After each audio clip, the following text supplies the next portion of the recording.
Hi guys, happy Thursday. As always, I am so happy to see all of you guys here. I hope you are as happy as I am because we actually have someone that I am super stoked to have an awesome live conversation with today. So thank you guys for tuning in already. It looks like we got over 120 people just kind of hanging out, waiting to have this conversation or listen in at least with our special guest today. So thank you guys so much for being here. First and foremost, before we get started, as always, I am going to do a little bit of a shameless plug.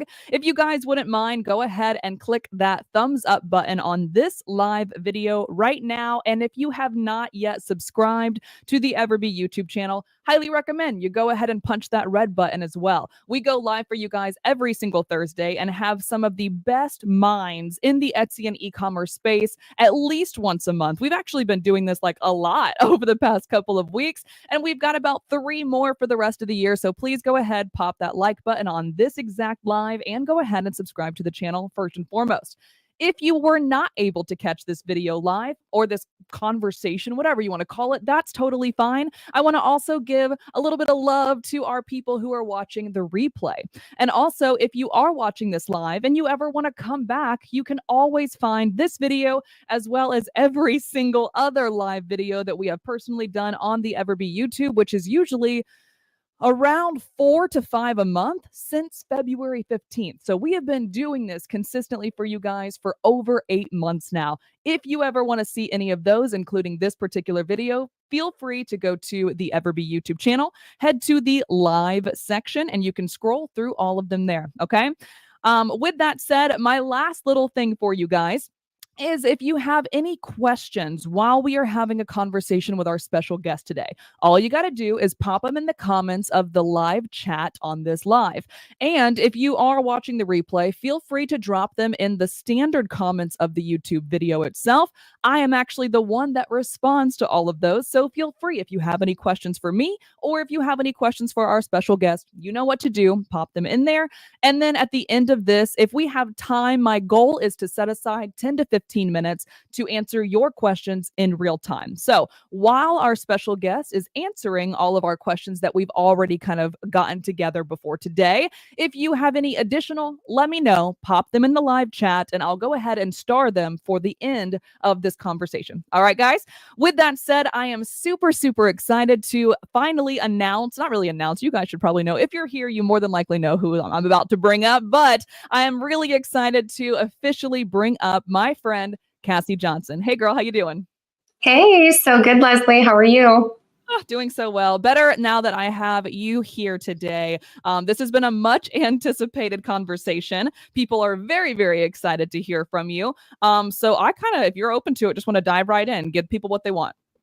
Yeah, absolutely. So fun. And just for everyone watching, just a fun fact that me and Leslie actually met in person a couple of weeks ago. We were both in Dallas for a conference. And so we have actually met in real life. So that's actually so fun. Another fun fact, we live about 25 minutes from each other, and we didn't know that. We met in Texas, but we actually are basically neighbors.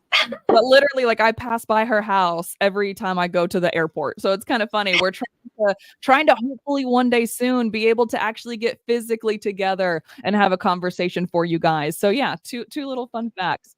All right. So Cassie, let's go ahead and dive right in. As you guys know, you've joined these conversations in the past, you know, I kind of have a little bit of like sectionalized stuff that I want to go over. So first and foremost, we're going to get to know Cassie a little bit more. So first, how did you get started on Etsy? And if you can let me know your biggest lesson as a seller, or maybe even as just an online business owner over the past few years. Yeah, absolutely. So I think a lot of people have heard my story, so I won't bore you with it just in case you've heard me tell my story 20 million times. But I got started on Etsy in 2020 after I got furloughed from my job, eventually got fired, had a little bit of time off, and was able to start my Etsy business. I just watched a bunch of YouTube videos trying to find side hustles. I was sitting in my blow up Amazon hot tub till midnight every night looking for business ideas, and stumbled across print on demand. And it was the simplest simplest sounding one to me. Like, yes, it's not like easy, but it is so simple. I didn't have to order samples of a million products. I didn't have to open my own website. It just seemed like such a lower barrier to entry. And so I got started literally the next day. No questions. I just was like, all right, I opened my account. I got my first thing up for sale.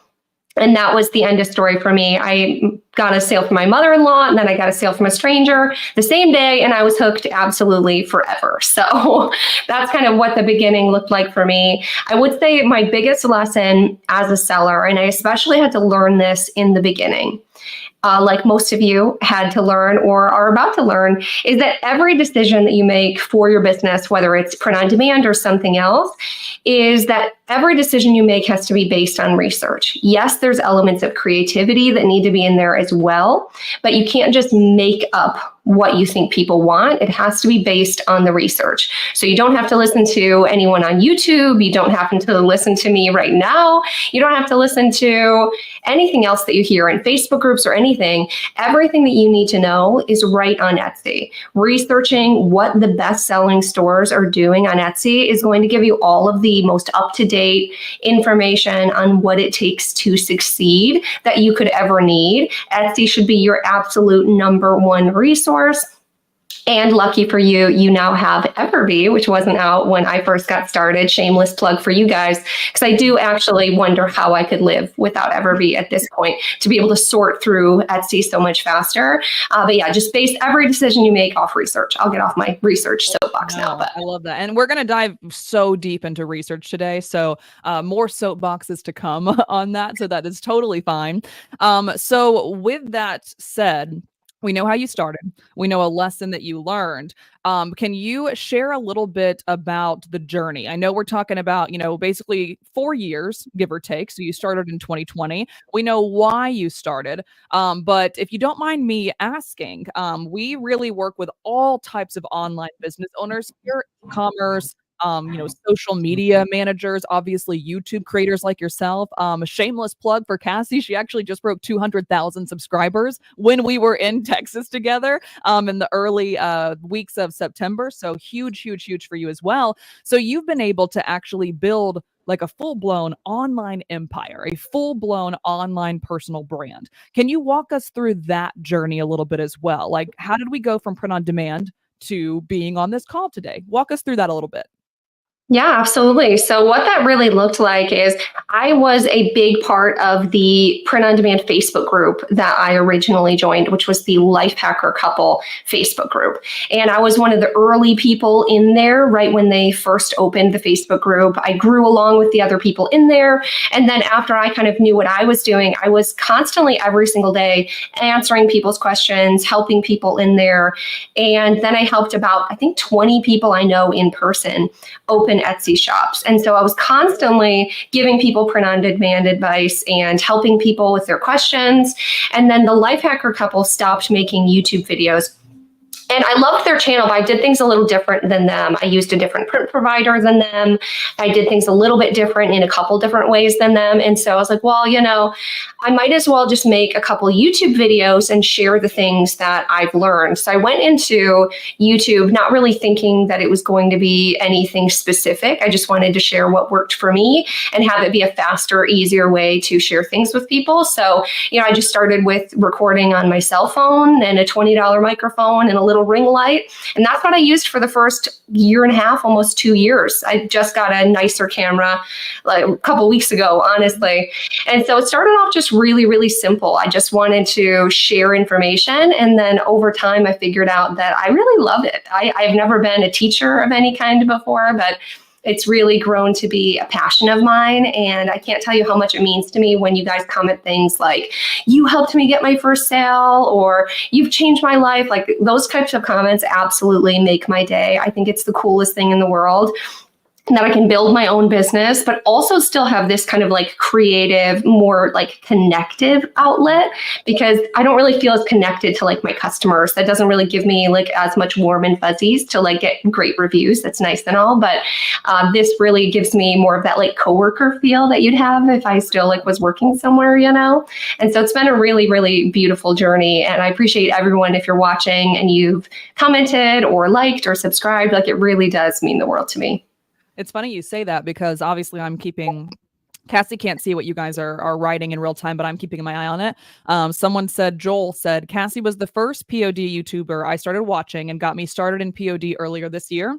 And then right after that, Marianella says, thanks, Cassie, for your inspiration. Because of you, I have an Etsy shop. And then another person said, I actually bought from your store and I'm very grateful. So, I mean, you are obviously like, there's a reason almost 200 people are here today, and I don't think it's me. So you are an inspiration to everyone. And I really love, no one's done this, by the way. Every single person I've talked to on these lives, and I love all of them, but no one has ever said the connectivity piece, the coworker piece. So that's very interesting to me for you to like play it like that instead of it being subscribers, followers, loyal community, blah, blah, blah. Like you are actually being like, I'm hanging out with these people. And that is exactly what we try to cultivate here. So I freaking love that. I really love your sentiment there. And again, everyone's saying congrats about your 200K as well. So that's super awesome. Thank you, everyone. You guys are so sweet. Everyone on the internet's just so nice. I don't know why anyone complains about the internet. Everybody's nice. I think if you are a theoretically good person, hopefully other good things will come to you. And we got very lucky with this community with EverBee, man. These people are freaking awesome. I love like it. Like you said, it's your passion. It's like your like energy. Like I legit love coming here every single Thursday. I'm never like, oh, I have to do a live today. It's like I get to hang out with these people. It's freaking awesome. And also get to like meet people like you, even though we've already met, but being able to like grow our relationship as well, which is really cool. So with that said, what's really awesome too is I don't know how many people know this, and I'm not saying like EverBee is announcing it by any means, but Cassie is building a new business. She's been working on this for some months, to say the least, tweaking it, perfecting it. It's still in beta. It's getting it exactly where you guys need it to be. And I'm really excited to talk about it today. So it's called Simply Listed. So I want to dive in a little bit today while we're here. Tell us about Simply Listed. And what is it? First of all, how can it help the people that is on this call? And then what kind of inspired you to start this venture in the first place? Absolutely. So super excited. I haven't even announced it on my own YouTube channel yet. So if you haven't heard yet, I think the only place I talked about it was at the Amplified event. So I built with my husband, which has been a really interesting thing to work together for the first time. We are building a software called Simply Listed. You can get on the waitlist at simplylisted.io. And what it is a mock-up automation tool. So this is just for print-on-demand sellers specifically. So making mock-ups is just a really long, tedious part of the listing process. And I want to completely automate that for you. So I did share on my channel something called Figma that can help you bulk create mockups. But the amount of comments that I got of people not understanding it being really hard to use, people messing it up and having to redo it, it just wasn't a full, real solution. And so I built one specifically just for us. And so what it'll do is you will use your own mockups, upload them to our website. You'll say where the print area is on each mockup, even lower the opacity or add like a necklace over the design if needed, just like normal in Canva. But then you can just click a button and we'll add all your designs from your print provider onto the mockups and even publish them to Etsy for you. So that way you don't have to save thousands of mockups to your computer. So it really is going to save so much time. I already have some of my beta testers who have uploaded 35 listings worth of mockups. So that's what, like 350 mockups or something all at once, really quickly, just with the click of a button because they built a template and then used it. So I hope that you guys really love it. If you want to sign up for the wait list, I am accepting more new beta testers in the next week or two. So if you're interested in trying it out, it's going pretty well so far, but it won't be live for another couple of weeks. Sweet. I actually, if you guys are interested, I put 3 different ways that you can connect with Cassie below. Obviously, her YouTube is there. Highly recommend. It's funny. I think I was like a little fangirl when I met her in person. I was like, bro, I've been watching you for 3 years. It's weird. Like I used to like walk on a treadmill to your face, and now you're right in front of me. And here we are here today as well. It's crazy. When you start your online business, what could happen? Like I'm also proof of that as well, which is really cool. However, what I want to say is not only do we want to look at the YouTube, we got to do that. You got to go check that out if you haven't already, but we also have the simplylisted.io place that you can go ahead and get on that beta list. I already have people being like, I just signed up. I want it. I just signed up, like 4 or 5 different people. I'm very, very stoked for you guys to have this opportunity. And I thank Cassie, obviously, for allowing us the space to be able to give this to you guys, not give it, you know, you got to be a part of it. You got to invest in yourself to be able to get some money back, of course. But I appreciate you guys, or Cassie, for being able to like be open to share this with this community. So thank you guys for being here. And if you're watching the replay, check it out. Go to the description, check out simplylisted.io. I'm very, very excited for her. With that said, we are in the process of trying to automate things as much as possible. We're in the process of trying to make this a legitimate online business, not just, like I always say to you guys, an expensive side hustle or an expensive hobby, right? So there is something that Cassie does, and I learned this from her like 3 or 4 years ago at this point. There's something that Cassie does that is different than literally every single person that I've watched on YouTube.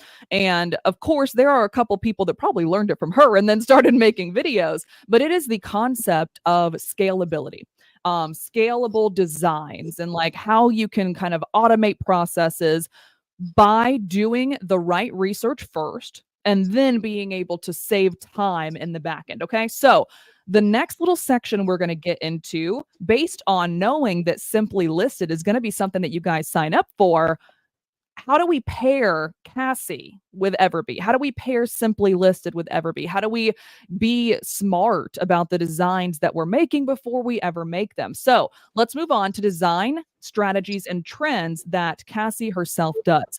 So for sellers who want to spend less time designing, but they still want to like almost guarantee best-selling products, what tips do you have for making those scalable designs?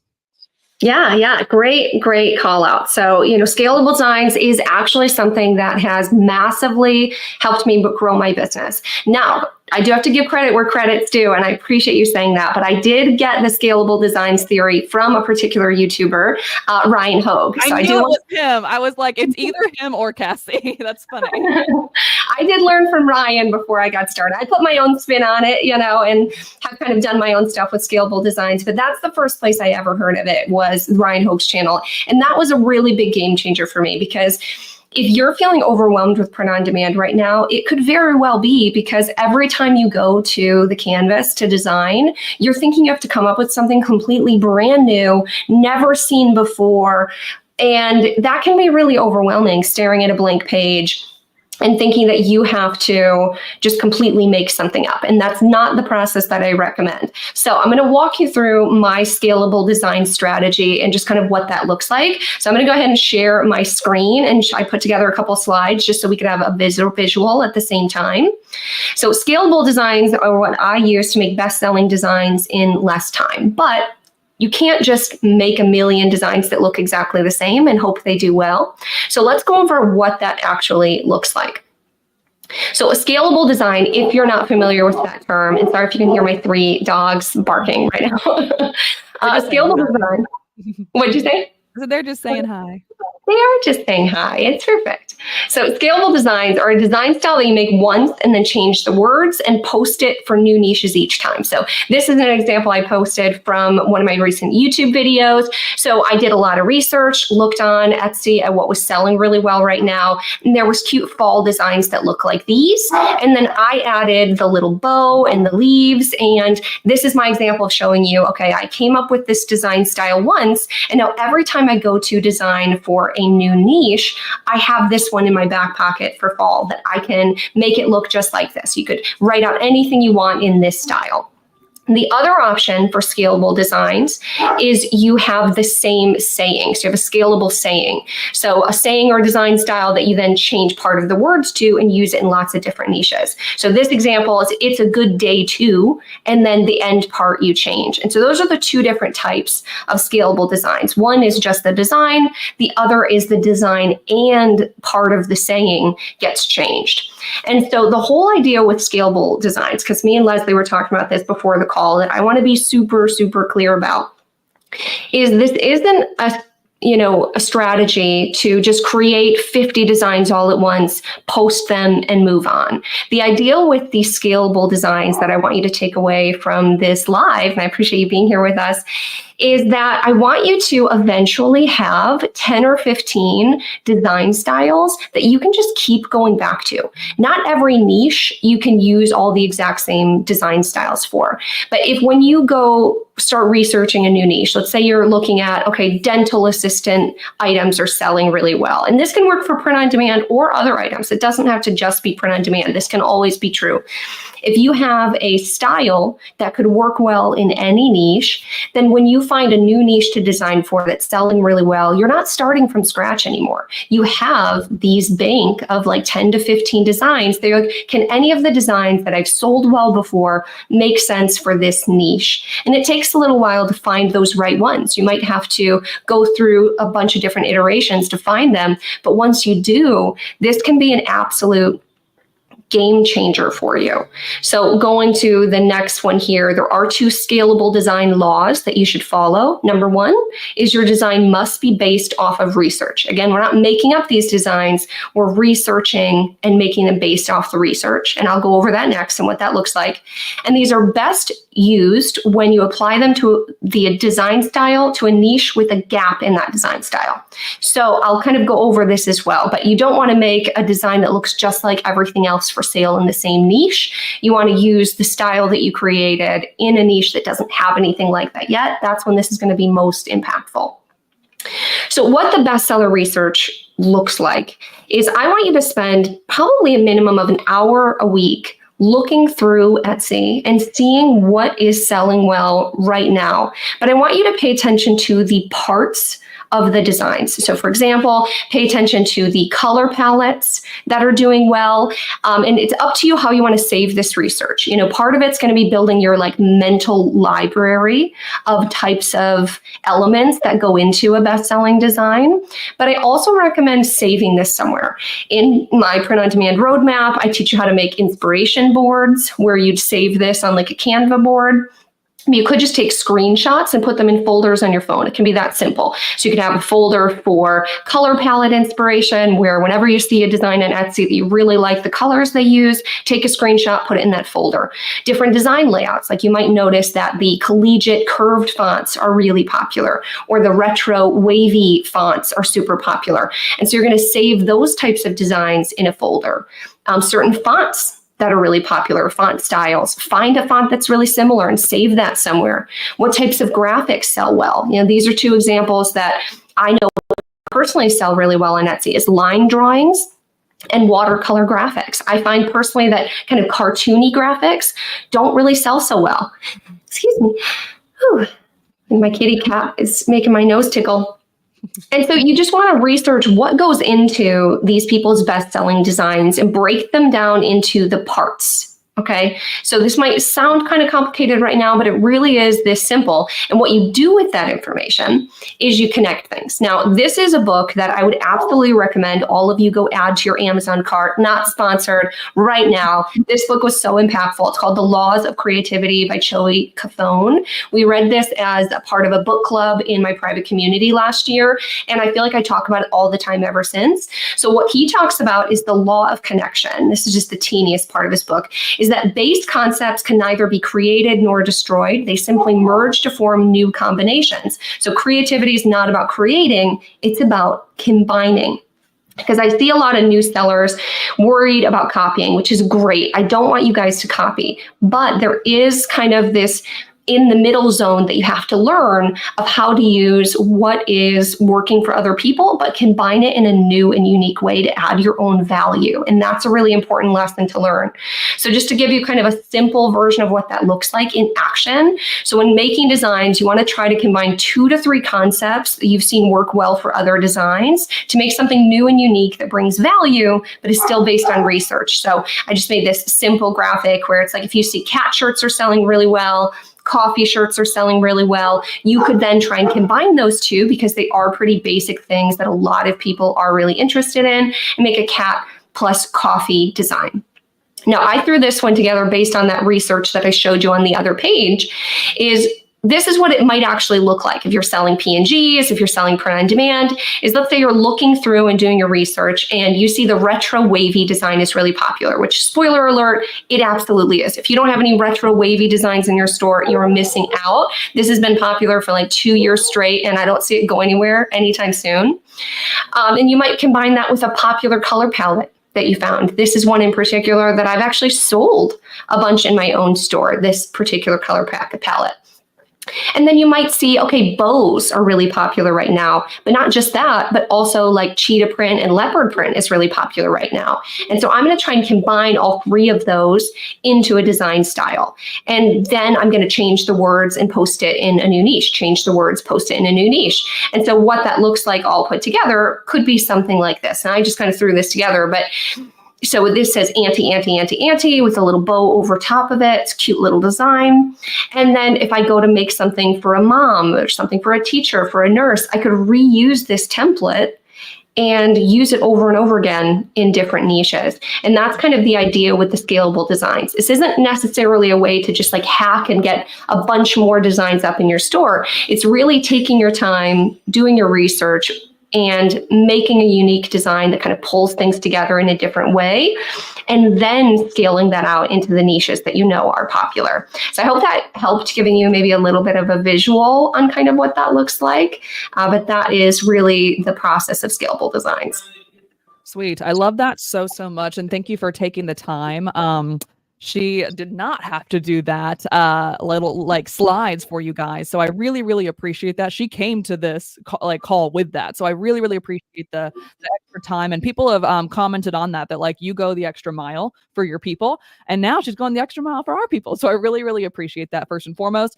Someone also, actually 2 to 3 different people asked, how do you find best sellers? So I want to actually take a little pivot real fast from our original questions and show you guys something really quickly, if it'll let me fast enough. Give me 1 sec. I'm going to pull up Etsy, hopefully. All right. Can you guys see? You'll see Etsy? Yes. I can see your screen, yeah. Okay. So you guys should all be seeing my screen right now. So there's actually 2 little life hacks that I'm going to show you. One, obviously, got to do a little shameless plug. I'm going to show you EverBee real quick, but I'm also going to show you another little thing that I know Cassie has also used. I think I learned it from you like 2 or 3 years ago, but like finding bestsellers by just adjusting the URL. So if you are not in EverBee, again, highly recommend that you check it out. But if you're not, let's go ahead and show you how to do that. So let's just say gifts for mom. So we type in gifts for mom, first of all, into the search bar itself. And then when we're on Etsy, you can actually come down here and click all filters on the search itself. And then we can scroll down until we see this thing right here under Etsy's best called Star Seller. Hope I'm not going too fast and you guys are still with me. Once you click that, we can click show results. Now we are going to see that the filter that we currently have is Star Seller.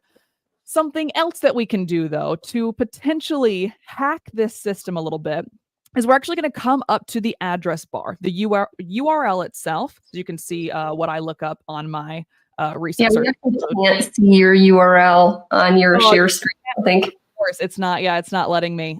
Okay, so what I'll do real fast, of course, it won't show me. So when we're in the URL itself, so let's just assume you guys can see the URL, the address bar of this page. When you do that, there should be something that says search_bar ampersand explicit equals 1 ampersand is star_seller equals true. I know that's long, but when we get done doing this, go try this, and I promise you will see the same thing I do. All we're going to do in that URL address bar is literally remove the word star from that URL, and we're going to replace it with the word best. When I click search, once we've done that, which now you can see my screen doing that. Of course, unfortunately, you guys cannot see my URL itself, but now you're going to see popular now, bestseller, popular now, bestseller, popular now. So there is a little bit of a life hack that we can do if you're not already in EverBee. If you are in EverBee, or if you're interested in it, another thing we can do is just choose the thing that we want. So in this case, let's say gift for sister. When we have EverBee on, for some reason, mine is taking a little bit longer to... You just have to click connect and like let it log in again. That did it to me yesterday too. think I'm going to have to just get back into Etsy real fast. Let's just start from the beginning and see if it comes up for me real quick.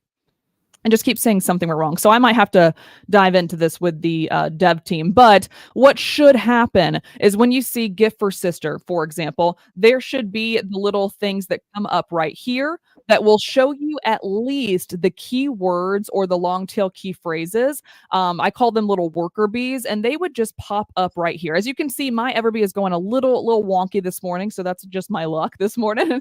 But you would see them pop up here, and that would allow you the opportunity to start or deeper dive into your research. And then from there, once you choose what you want, we can come over to the left-hand side and click on product analytics. I'm not sure if this is going to work because, like I said, my system is being a little wonky right now, but you could click on product analytics. It's not going to work for right now.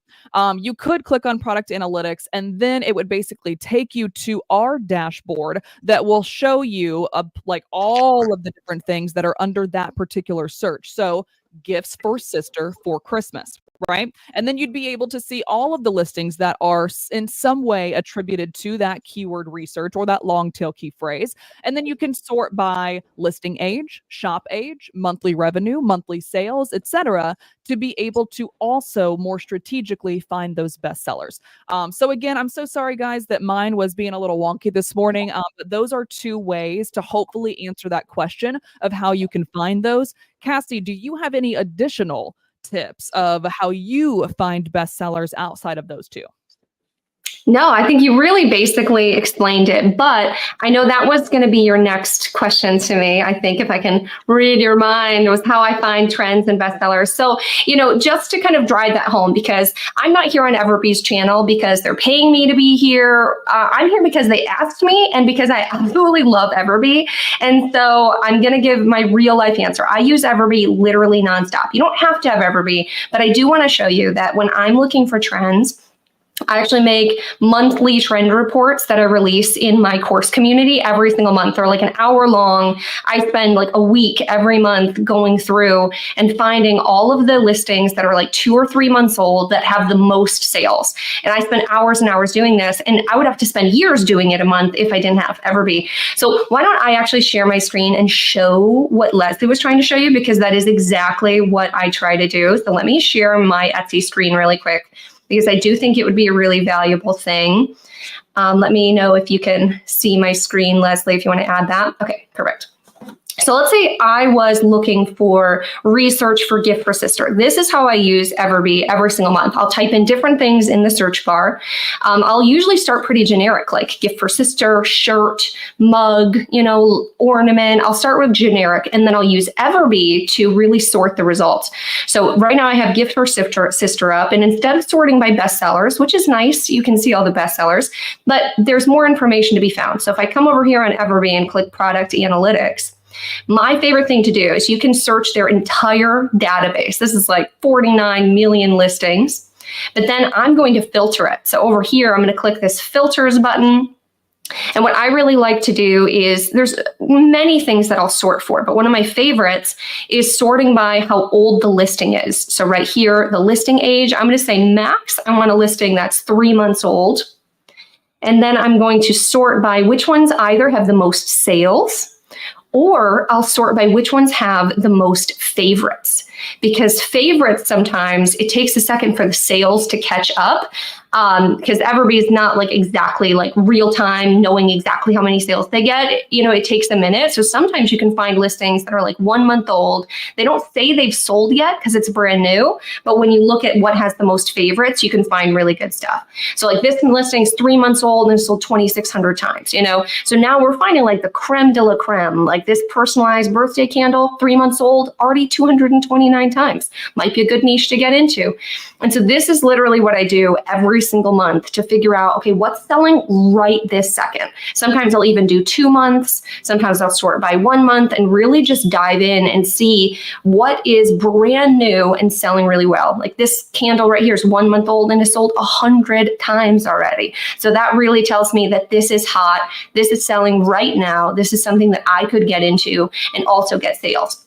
Now, if you're one of those people that's sitting there like, oh, only like older stores can like have success, then one thing that I would recommend that you sort by is by shop age. I think this one's really interesting. Let's find shops that are 6 months old. This shop is only 6 months old and already has 500, let's see, no, where is it? 6 months old, 200 sales on this listing, 188 sales on this listing, 186 sales on this listing. And these shops are only a few months old. This shop's only 2 months old, so you can really find a lot of great information by just sorting through the Etsy search results using EverBee. So you don't have to go hunting as much as I used to back in the day. So that's really what I use to do all of my research. Oh, you're muted. Sorry, I was typing and I didn't want to be like click, click, click in everybody's ears. So thank you so much for sharing that. Again, sorry guys that mine was being a little weird this morning, but that is exactly how I would start everything from scratch.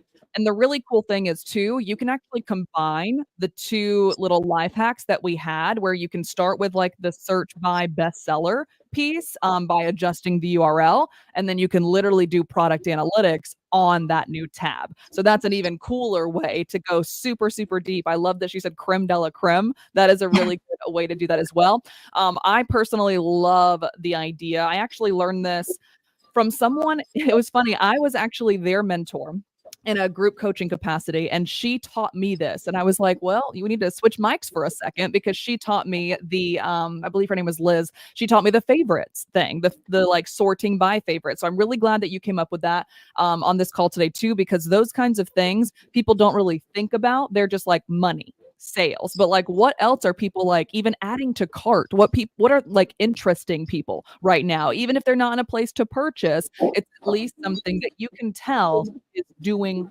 well, at least to people's eyes. So I love that. Thank you so much for being able to share your screen on that real fast.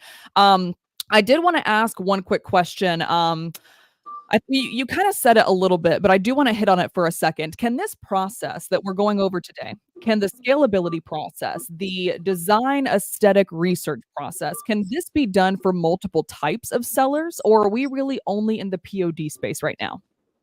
Yeah, I think that's a great question. So, obviously it might not apply to every single scenario out there, but I do think that the base concepts that I'm talking about can absolutely apply to any business that you're doing. Even if you're doing handmade, paying attention to things that are trending right now, like bows or cheetah print, both of those things are really popular. It doesn't matter what you're selling. If you are including those little bits of concepts of designs that are selling really well right now into your items, especially if you're the first one to do it in whatever you're selling, then that can really make a big difference.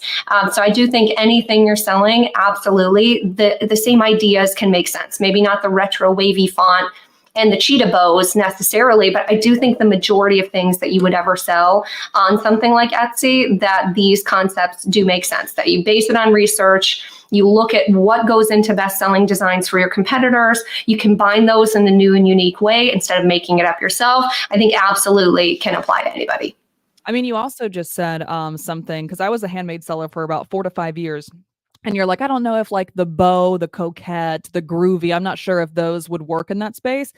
Literally go to Joann's, go to Michael's, go to Hobby Lobby. We can prove that it works in that space, right? Because people are actively, if you think about like, if you go to the section of any of those stores where it's like the office section, so they'll have like baskets and they'll have little signs like, you go girl. It's always like in whatever is trending at the time on Etsy is more likely stemming from what is trending everywhere else as well.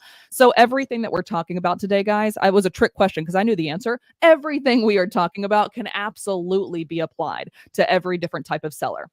I do also want to pivot really quick as well before we get into section 3.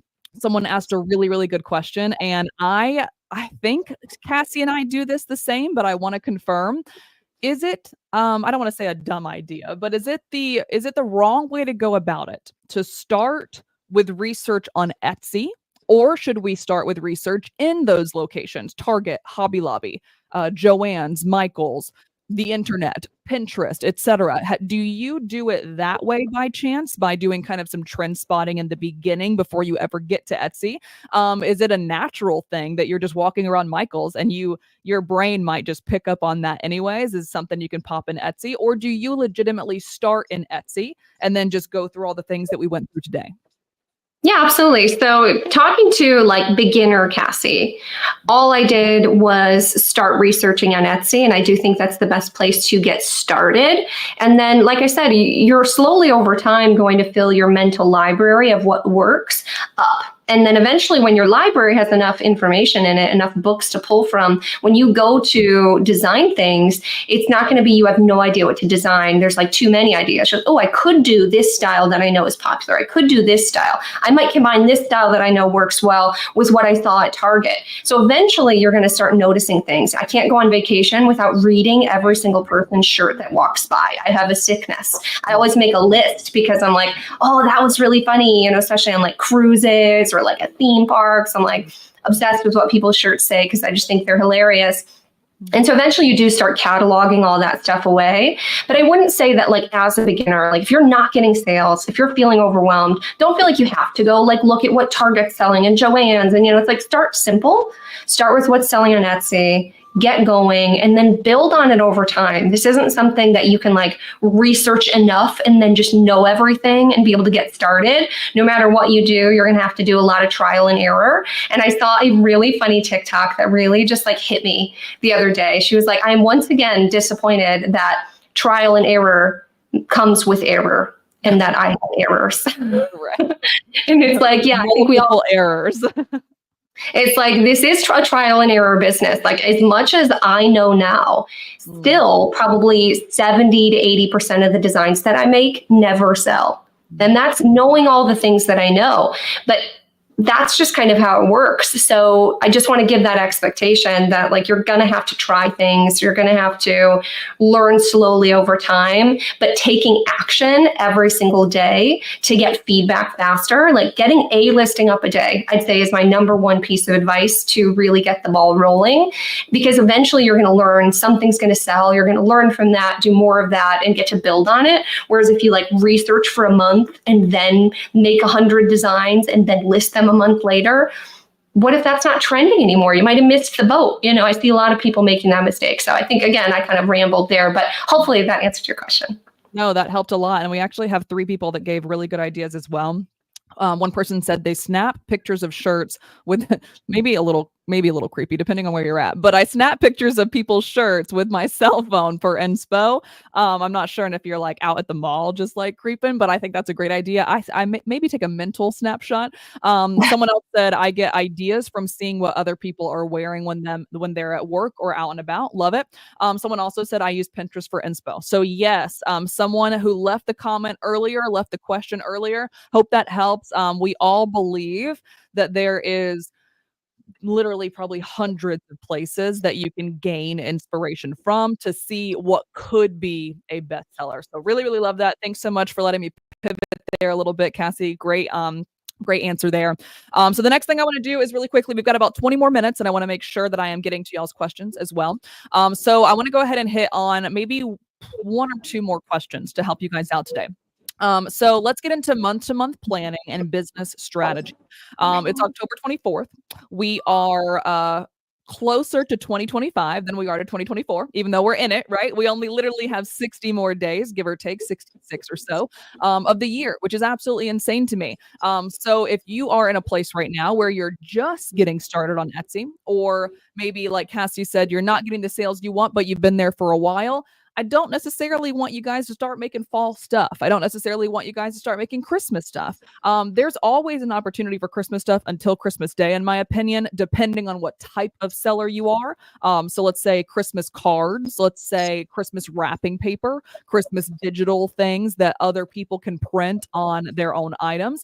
However, good, smart Etsy sellers that have been doing this for a while, what are we thinking about right now? We are thinking about 2025. We are thinking about our business as a whole. We are thinking about how to increase profit margins next year, how to automate some pieces of the business next year, how to increase our external marketing, how to get into Valentine's Day, because we're only literally 4 months out from that. So I want to kind of talk about your strategies and how you plan your business. You actually do this very differently than I do, but I think it's because my brain would forget that I have a business if I didn't plan a little bit more ahead personally. So Cassie, actually does month to month, like we discussed earlier, month to month trend reports in her membership. So can you tell us how and why? I think I'm just a contextual person. How does month to month planning make the most sense for your business and potentially everybody else on this call as well, instead of maybe thinking about I personally like to do things quarter by quarter or even biannually? How is that potentially hurting me? And should someone go the month to month direction instead? Yeah, I think that's a great question. So I think the reason why month to month planning has worked really well for me is because I do a mixture of two things. So I know some people say that you should have only like an evergreen store. You should focus just on things that could sell anytime throughout the year. But I really believe in about a 50-50 split. I think you should have about 50% of your store be something that could sell any day of the entire year. Hobbies, professions, mom shirts, dad shirts, those types of designs, just funny, generic things, because those are going to help give you a really good baseline of okay, I get this many sales a day at least. But if you really want those high peaks, then I think holidays, seasons, and appreciation days can really, really blow up your business at a few different points throughout the year. And so I think it's really important personally to hit both. And so I like to do this month to month. So what this looks like for me, and the trend reports are basically just what I used to do just for myself, but now I'm sharing. And so it really is the same idea that I take a look at what's coming up in the next 2 to 3 months that I need to design in advance for. And that's what I'm spending half my design time on. So for you, that could be 2 weeks out of the month. That could be 2 or 3 days out of the week. It just depends on how that works in your mind. But the other 50% of the time should be spent on items that aren't related to a season, holiday, or appreciation day. So for me, that looks like 25% of that time devoted to building onto niches that I'm already successful in. So doubling down on what's working. So for me, that's bachelorette items, teachers, nurses, speech therapists. I have certain niches that I've made hundreds and hundreds of designs for. Every time there's a new design style that's popular, I make a design for that niche because I've had multiple bestsellers over the years. I know that people shop for that on a consistent basis. But I'm also always looking for the next ones. And so the other 25%, so again, just for the split, because I feel like I'm not being super clear, 50% holidays, appreciation days, seasons, 50% evergreen, stuff that could sell anytime. But this is split into two halves, doubling down on what's already working for me and finding new things that are selling right now. And that's the part you have to do month to month, because you're looking, like I showed you on EverBee, you're sorting by what's less than 2 or 3 months old and killing it right now. And that's where I find a lot of emerging trends and things that I can get onto really quickly. And so I'll get into those niches, and when something sells, then it moves into my doubling down bucket. So once I get the sales in those new niches that I find, then I'm doing more of those, more of those, more of those. And so it's this kind of never ending bucket where I'm always doing seasons, holidays, and appreciation days. I'm always designing for these particular niches. And then I'm always adding more niches to that bucket that I find over time. And so that's really helped me build a really consistent income, but also have a lot of highs and lows. Because I do want to say that no matter what you do, this isn't going to be like your salary or your hourly job. I had the pleasure of being an all commission salesperson for like 10 years. And so my income changing all the time feels super normal to me, but I do recognize that that might not feel normal to you. And I just want you to know that that's normal. I'd say it took about a year to really start making like a consistent, like same amount of money, like $2,000 or $3,000 every single month consistently. And then obviously some months I made 20,000, some months I only made the 3 or 4, but it took about a year to get like my base, like, okay, I always get at least this much money a month. And so, I wish that it was faster, but I'd say about a year is probably the expectation I would give for that. So that's kind of what my month to month planning looks like. I hope that kind of makes sense. No, that actually helps me a lot too, because if you think about like everything that you just said can be 100% applied to every single online business. So in my brain, I'm automatically thinking like for your YouTube channel, for Mhm. example, like that could be literally created the exact same way. For my freelancing business, it could be how am I marketing myself? Yeah. 50% split, 50% split, and then taking that 50 and breaking it down into 2 to 3 different buckets. Like that's so smart. And I've never personally thought about it that way. I think I do like subconsciously, of course. But really being able to have that framework, I think is going to help a lot of people here today. So thank you for that.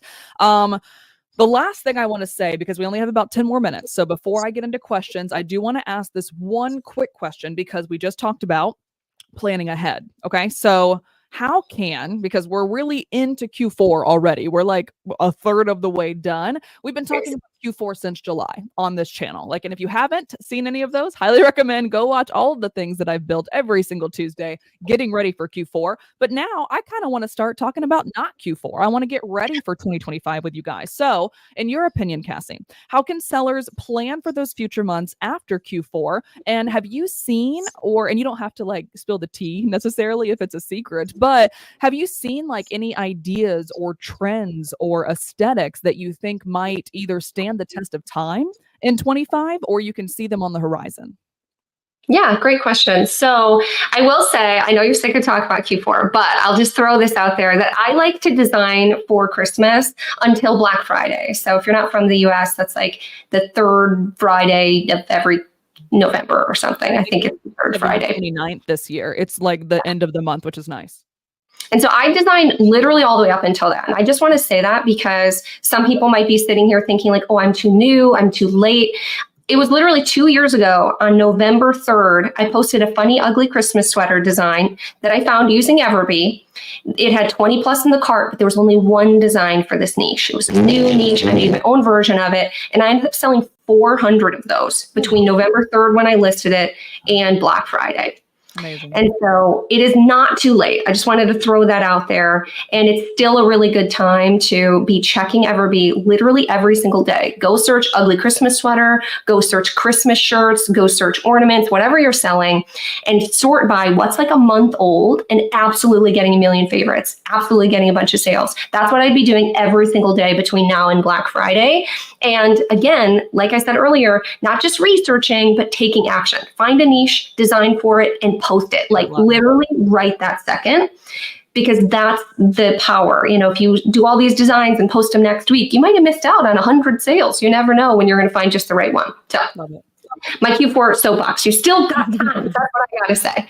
As far as trends, I don't have any like particular trends that I think are going to kill it next year just yet, because I haven't seen the full swing of Christmas. But one tactic that I do use on repeat is every holiday that's coming up, I'm looking at the past holiday and what worked really well. So for Christmas, I'd be looking at Halloween. What were the best selling Halloween listings? What design styles, what fonts, what niches? And try and be the first one to bring what worked really well for Halloween to Christmas. And the earlier you can do that, the better. So if you can look at what worked for Halloween or Christmas and be the first to Valentine's Day, so maybe like the layout, the niche, the type of funny saying, but switching it for the next holiday. That is a huge way to kind of get ahead with what's working. That is an absolutely great strategy. Sweet. So I would researching, design wise. As far as niche wise, I'll just tell you the things that I'm preparing for the beginning of the year. So right now, you still have a little bit of time for New Year's. Still a little bit of time there. It's not the biggest niche, but you can get some sales. I'd say a big emphasis on matching family New Year's shirts is probably where I'd put more of my time than anywhere else. Another few that are really good for the beginning of the year is Black History Month is February. The 100th day of school is a really huge one just for teachers and kids. That can be a really good one that you don't want to miss. Typically that's in January. So we're talking about designing for that now. Valentine's Day, like you said, is huge. And then lastly, one of the biggest ones that sells really well right this second, but also sells really well into the beginning of the year is engagement and bridal items. A lot of people get engaged around the holidays or gift engagement type gifts for the holidays. If you got engaged this year, the chances of someone buying you an engagement ornament is like 1,000%. Sure. Like that, someone is going to do that to you. Yeah, my sister just got engaged 2 weekends ago, and me and my mom are already making it. So that's very true. That's funny.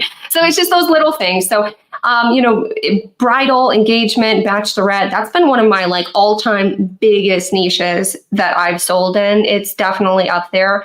And so that can be a really big one to get into for the beginning of the year, because bachelorette shirts really start to take off in like March, but even bachelorette sweatshirts will sell really well in like January, February, if you've never kind of put it on that type of item. So I know that might be a little bit more specific to print on demand, but those niches really do apply to anything that you're selling. And that's what I'd be working on over the next 2 months. I love it. That's awesome. All right, guys, we are done with our questions now. We still have about 250 people actively watching this live today. So thank you guys so much for being here.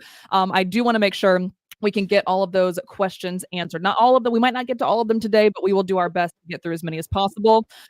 Someone asked, I'm gonna skip this one because it's something we're not talking about today. When you get a bestseller, how long is it like natural to stay that way? And is it necessary to keep paying ad spend on it once it becomes a bestseller? Yeah, great question. So there's no like 100% rule of thumb, unfortunately. One example is I had a real estate agent shirt that had a bestseller badge for probably over a year. I think it's one of my longer bestseller badges. And I did eventually take it off ads because it was just kind of doing okay on ads, and it died. It died and never was a bestseller again. So that's not always the case. I've taken listings off bestsellers, like bestsellers off ads before and had it stay for a while. But I would say that if you have a bestseller, as long as it's not losing you a bunch of money on ads, I probably would leave it on, just because it helps to kind of keep feeding it and keep it where it is. The only reason you have a bestseller badge is because people are buying that listing a lot more than the listings around it in the same search area. And so if someone else makes one that's really similar to you, someone else catches on to the next trend faster than you, and yours is kind of like the old trend, then you might lose the badge. Like there's no way to like keep them forever. But I do think that's actually kind of the beautiful thing about Etsy, is that there's always new opportunity. When I started 4 years ago, rainbows were like the biggest thing. My first bestseller badge was a rainbow with the word teacher under it. That was it. That was the whole design. You wouldn't get a bestseller badge with that today. That's just not what's popular. And so even as a new seller, if you can find the new trends that are popular right now and get those into the most popular niches people are buying for, there's always space, and there's always going to be space and new opportunity. So hopefully that helps. I don't know. Yeah, I love that. Okay, so the next thing I want to show you guys really quickly. I hope this works. I don't know if it will. Let's see. Can you guys see Canva right now? I can. Beautiful. Okay, so someone asked, and I just wanted to very, very quickly show you exactly how to do this. I'm actually more than happy to do a full Canva like video if you guys want as well, to kind of dive into these little things. Cassie showed you guys the auntie, if you're from the South, is aunt for me. And then we had a little bow in the middle. And someone asked the question, how do we easily outline the bow in white? I really quickly just did this while Cassie was talking so I can show you guys how I would do it. Larry gave us a really good opportunity of using, I think it was called Gimba, for graphic design, that you can do that. But you can also do it very easily in Canva as long as you are using a graphic. If you're using a photo, not 100% sure if you can, but if you're using a graphic, all you have to do is click edit on the video or on the image itself, the graphic, go over here to effects and click shadows, find outline or glow, whichever one. You can play with both, but go ahead and click on that, change the color to whatever you want, and then you can also change the intensity of that as well. So just wanted to really quickly show you that little life hack of how potentially you could get that white outline around your graphic like Cassie had in our example from earlier. Next. Well, just before you move on, though, because that wasn't a white outline. That was a deleted outline. Oh, that is so true. You're right. Because the background is one up level. So let me, just for fun, unless you've got to hop off, I can show you how to do that. If you guys missed it, I made a video last week on photopea.com. Yeah, and that is like my favorite design software. I love Canva. Canva is what I use 99% of the time, but there are a few things that it can't do. And so I will show you how I made that, because I think that a lot of people are really curious on how to do that. So here, I'll share my screen. Let me know if you can see it. All right, just added it. You're good to go. So for my anti design, I'll just show you the super basics of here. So I pulled in my design that I made in Canva. To make it retro wavy, I click Edit, Transform, Warp. So come to photop.com. It's like a free Photoshop. You just literally go to a website. Edit, Transform, Warp. I'm going to make this retro wavy. Trust me, it takes 2 seconds. No big deal. I'm going to change the bend to make it a little bit less wavy, like somewhere like around 29%. Then I'm going to open up the bow that I have with a white outline around it. I'm going to put that over top of the design. You can rewatch this replay. Yeah. And then I'm going to merge these two. Okay, so I'm going to click on the bow and I'm going to merge these together now that that's wavy. So now they're in the same layer. And so I can zoom in on this and come over to their eraser tool and click the magic eraser and just erase that little outline. So now you'll be able to see the shirt behind there. So there's not like a random white outline. Love it. Sweet. Oh my God, that was so helpful. I love that you also showed the groovy thing because I use that warp text like every single day. Because they don't really have that. They don't have that well yet in Canva. So I freaking love that you've shown that. That was really cool. Hope that helped out. All right, so I'm going to skip this one real fast. I do have one question. This is completely kind of random, but I think you might be a really good person to answer this question. When you're listing products out, what do you think is the best method? Doing a loss leader, ? Putting up one item like sweatshirts, then putting it up on other items like t-shirts, or doing multi-listings or bundle listings? What is your best route, or is it a combination of all three? Yeah, great question. So I think when you're doing your research on like stores that have opened in the last 12 to 24 months that are really successful, about 60 to 75% of them in the clothing space at least have a multi-item listing. So they're selling kids shirts, adult shirts, sweatshirts in one listing. With print on demand, that can be a little bit of a beast to list. I do have a tutorial on my channel that I made, I think 2 or 3 weeks ago on how to do that if you're curious. And I think it just takes a little bit of work, but I am working on a solution for you. So this is a fun little thing. The other feature that Simply Listed is going to have is a SKU linking feature. So you're going to be able to select your print production partner, like say, I want to connect these 5 designs to this Etsy listing, and it'll copy and paste all the SKUs from Printify in that example, eventually EverBee Print, and we'll completely connect it. So all of your items are still automatically put through. So I think that's going to get a lot easier with features like what I'm coming out with. But what I've personally done, and I'll just tell you, is I've listed every item separately. So you absolutely don't have to do that. When I did my research of the top 100 stores that have opened this year in 2024 and been successful, there was quite a few stores that sell only Comfort Color shirts without a loss leader that have done wildly successful. So you don't have to do that, but I do think some of those tactics are good. I do think at the bare minimum, using some kind of small loss leader is a really great tactic. One color in the smallest size, being a few dollars less so that you look less expensive in the search results, I think is the bare minimum tactic if you're not doing something like multi-item listings. But it's really just up to you. I think you can be successful either way, but you will find a lot of the research shows that multi-item listings sell really well. Sweet. Love it.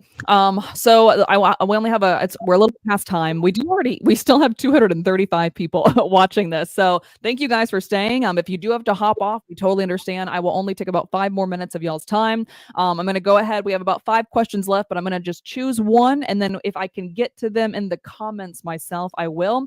But I think for today's talk, this makes the most sense for us to answer. What is more important in your, and I'll also probably give my opinion as well. In your opinion, Cassie, what's more important, design or SEO?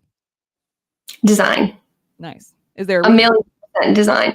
The reason is the research. I can't tell you how many times I've seen a listing with the worst SEO, but has a really good design still do well. And the reason is because most of the time with listings, I find it's like one keyword that carries the whole team. Like you put in all the other ones, so hopefully if someone randomly searches this term, you might get a sale from it, but most of your sales are going to come from the most obvious thing. Like if you're selling a first grade teacher shirt, most of your sales are going to come from people typing in first grade teacher shirt. You know, it's not from like the other random keywords that you put in there. So I think you could, I don't think you should, but I think you could have just like a 3-word title and still get a bestseller if your design was good enough. Not saying SEO is not important, but I'd say if I had to pick between the two, SEO is the thing I spend 2 minutes on tops. Wow. Design is what I spend hours researching every week. And that has brought me to the success that I have.